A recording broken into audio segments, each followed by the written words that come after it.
A New York Times / Siena College poll released Saturday shows Vice President Kamala Harris leading former President Donald Trump in 3 key swing states.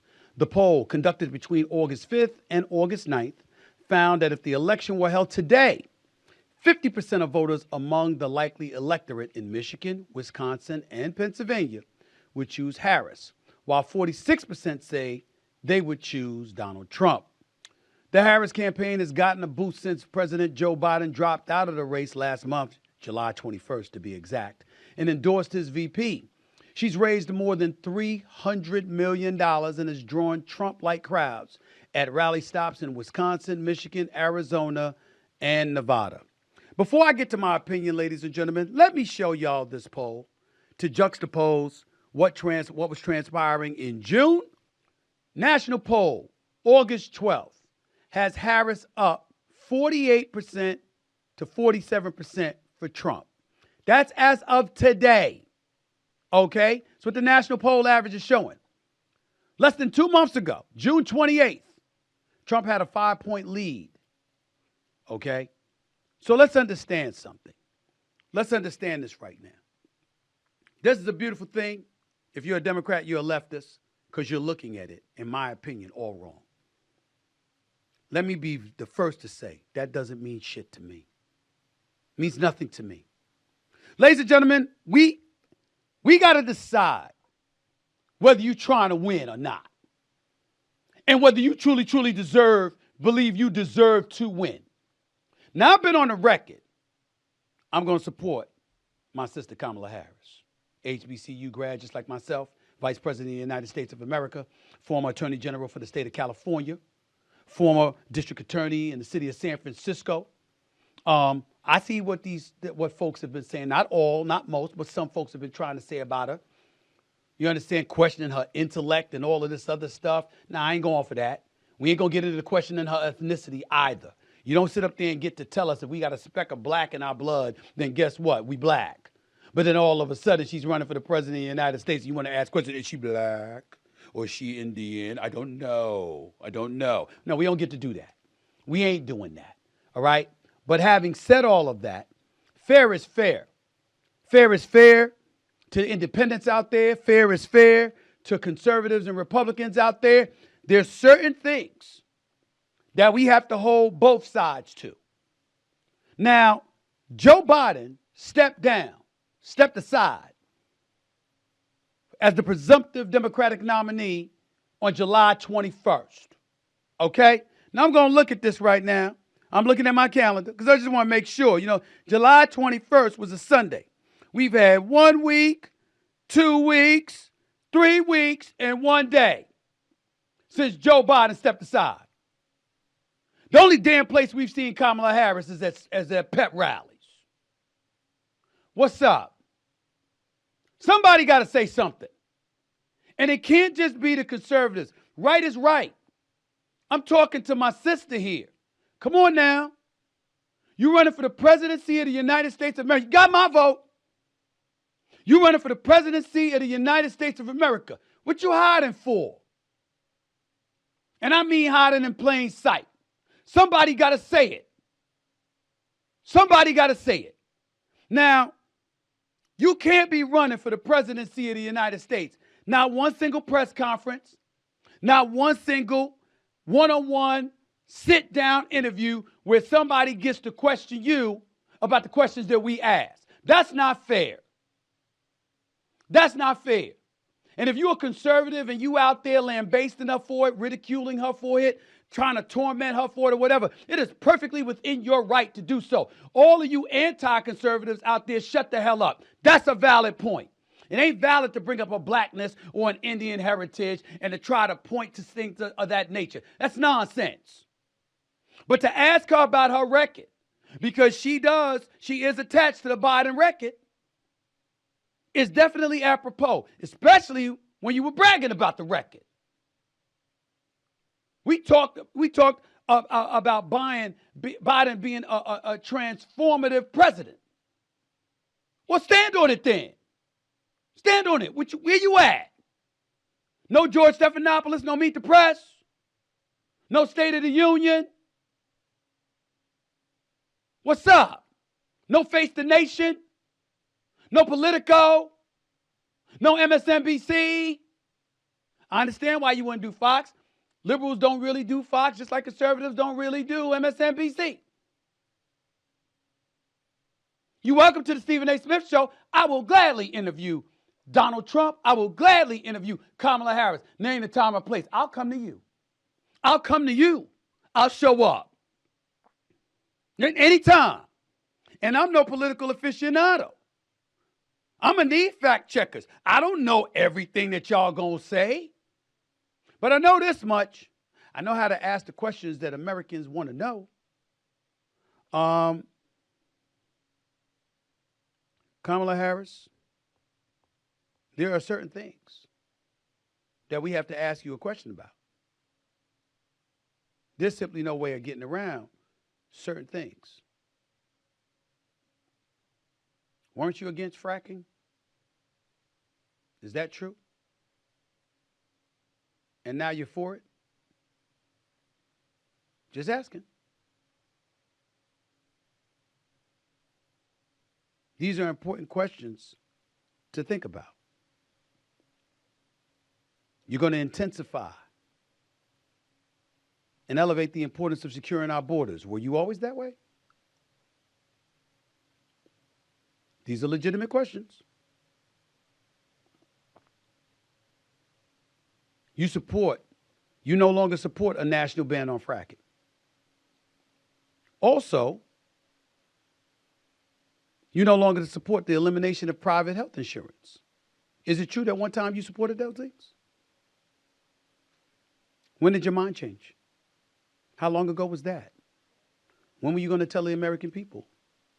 Why'd you keep it from everybody? And yes, it is a legitimate question. How much did you know about Joe Biden and the slippage? The cognitive decline that so many people have alluded to on both sides of the aisle now.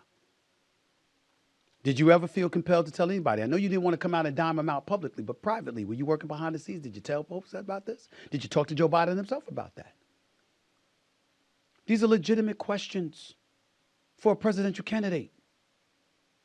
And the reason why I think it's important, ladies and gentlemen, to bring this issue up. I support Kamala Harris over Donald Trump. But fair is fair. Why is it more important than ever before? I could bring up Hillary Rodham Clinton in 2016. And I understand that James Comey came about and basically got in the way of everything with the whole deleted email scandal just a couple of weeks before Election Day. But isn't it true that you thought you had the election in the bag and didn't necessarily campaign in places like Michigan and Wisconsin and Pennsylvania, swing states like that, prior to the election, while Donald Trump did campaign in those elections in 2016? Is it not true that just in this cycle, that there wasn't really a primary for the Democrats? Because the way was paved for President Joe Biden. This is not about Kamala Harris. This is about the Democratic Party. How dare you? How dare you? If the man is ready and qualified to run for the presidency of the United States of America, why are you getting in the way of competition? Let the American people decide. I don't give a damn if it's Dean Phillips or somebody else. Let us decide. We're the voters. Let us decide. That's all I'm saying. I'm talking to the Democrats and the Republicans. You see, when you want to sit up there and you want to crucify Donald Trump, I'm down for that. I don't like a lot of stuff about Donald Trump. I can't deny, however, the man does a whole bunch of interviews. Getting ready to get interviewed by Elon Musk. Showed up to the National Association of Black Journalists. Knew that wasn't going to be a pleasant experience. You saw him. You didn't even say hello. How are you? We saw that. But he was there. I saw Ron DeSantis, Chris Christie, Vivek Ramaswamy.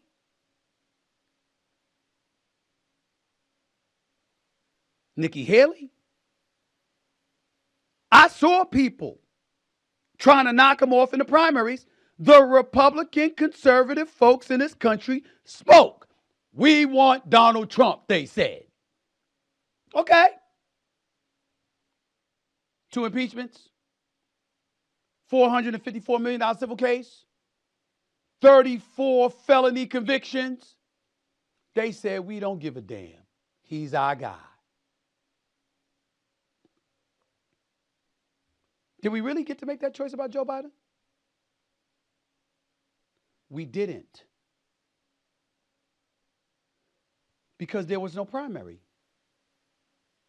Perhaps if there was competition, perhaps if he had to compete for the position,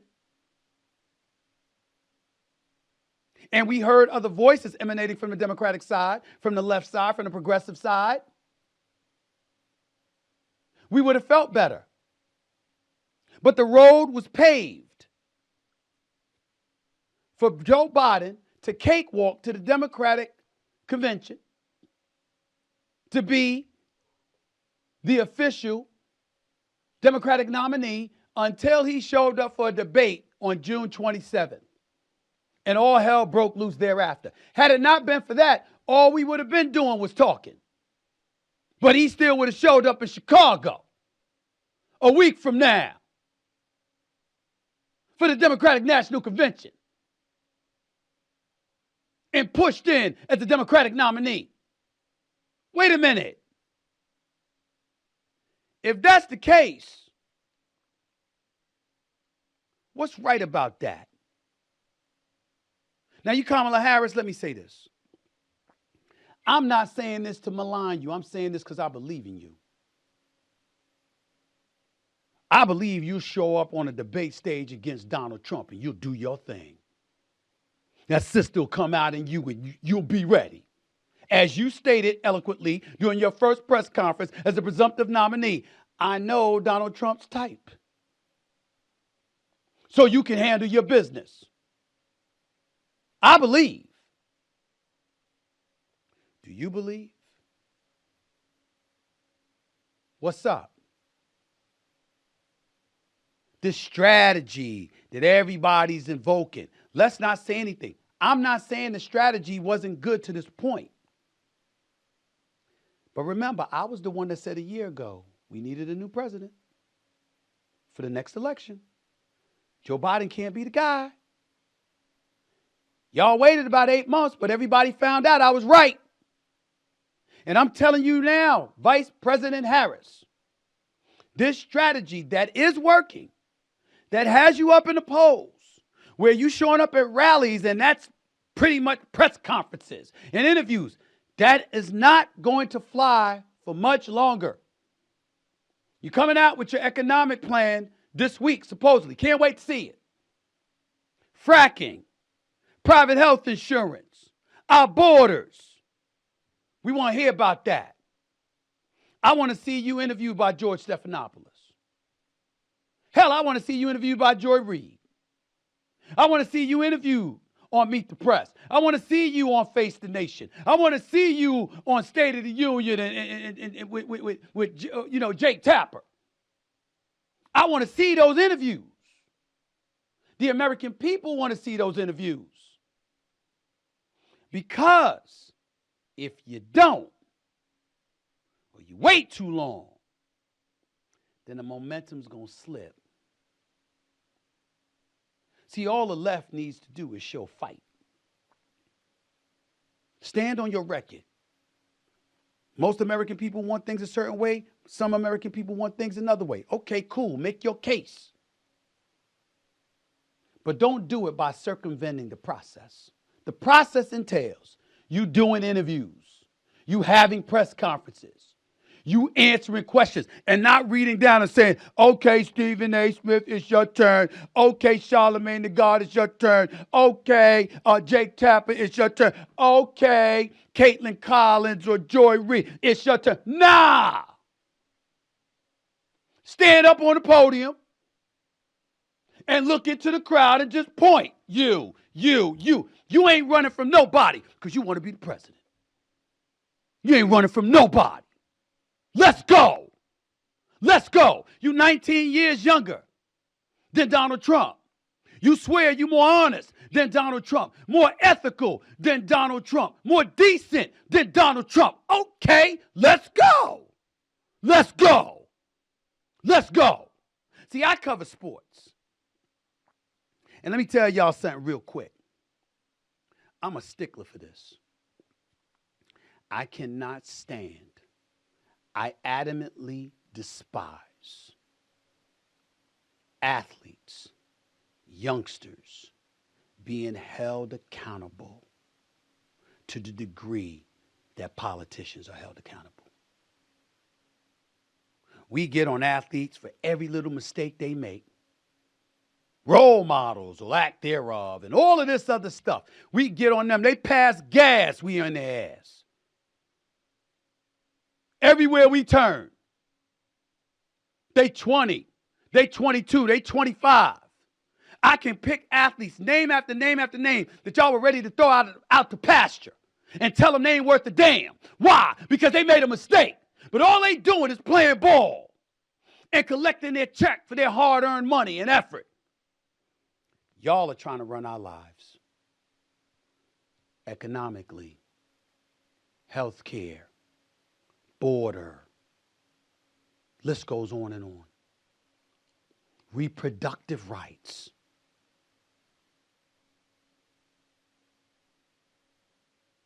Everywhere we turn, you're trying to have dominion over people, but somehow, some way, too many politicians throughout the years have skirted responsibility, simply being mandated to stand up and make your positions clear and speak up for yourself and stand on what you stand on.